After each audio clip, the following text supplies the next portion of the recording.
பாபநாசம் அருகே அரையபுரம் தட்டுமால் படுகை விவசாயிகளுக்கு உச்சநீதிமன்ற தீர்ப்பின்படி பட்டா வழங்காததை கண்டித்து இரண்டாவது நாளாக காத்திருப்பு போராட்டத்தில் ஈடுபட்டுள்ள விவசாயிகள். தஞ்சாவூர் மாவட்டம் பாபநாசம் தாலுகா அரையபுரம் தட்டுமால் படுகையில் 25 ஆண்டுகளாக வசிக்கும் சாகுபடி செய்து வரும் 450 விவசாயிகளுக்கு உச்சநீதிமன்றம் 26 ஆண்டுகளுக்கு முன்பு வழங்கிய தீர்ப்பின்படி உடனடியாக ரயத்து வாரியாக மாற்றம் செய்து விவசாயிகளுக்கு பட்டா வழங்க வலியுறுத்தி பாபநாசம் அரசலாறு முனீஸ்வரர் கோவில் வளாகத்தில் இரண்டாவது நாளாக தமிழ்நாடு விவசாயிகள் சங்க மாவட்ட செயலாளர் சாமு தர்மராஜ் தலைமையில் விவசாயிகள் கோரிக்கைகளை வலியுறுத்தி கோஷங்கள் எழுப்பி ஆர்ப்பாட்டம் செய்து தொடர்ந்து காத்திருப்பு போராட்டத்தில் ஈடுபட்டுள்ளனர்.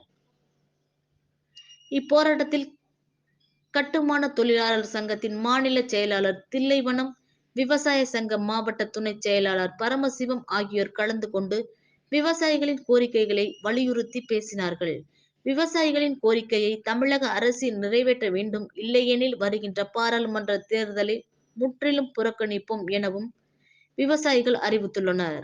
நீதிமன்ற தீர்ப்பின்படி ரயத்துவாரி பட்டா வழங்க தமிழ்நாடு போக்கு சொல்லியே நீதிமன்ற நிலுவை என்று எதிராளிக்கு துணை போகாதே விவசாயிகளின் போராட்டம் ஒன்றுபட்ட போராட்டம் வெல்லட்டும்.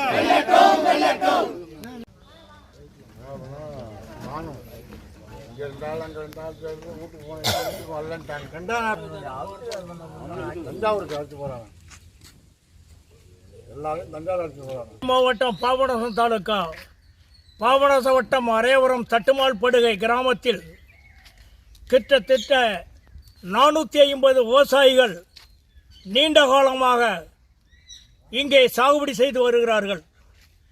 அவர்களுக்கு வடக்கின் மீது உயர்நீதிமன்ற தீர்ப்பின் அடிப்படையிலும் உச்ச நீதிமன்ற தீர்ப்பின் அடிப்படையிலும் ரயத் வாரியாக மாற்றி அந்த இனம் விவசாயிகள் 450 பேருக்கும் பட்டா வழங்கிட வேண்டும் என ஆணை அரசு உச்ச நீதிமன்றமும் உயர்நீதிமன்றமும் தீர்ப்பு வழங்கி தமிழக அரசுக்கு உத்தரவிட்டும் இதுநாள் வரை அரசு அதிகாரிகள் உரிய நடவடிக்கை எடுக்காமல் காலதாமதம் செய்து வருகிறார்கள்.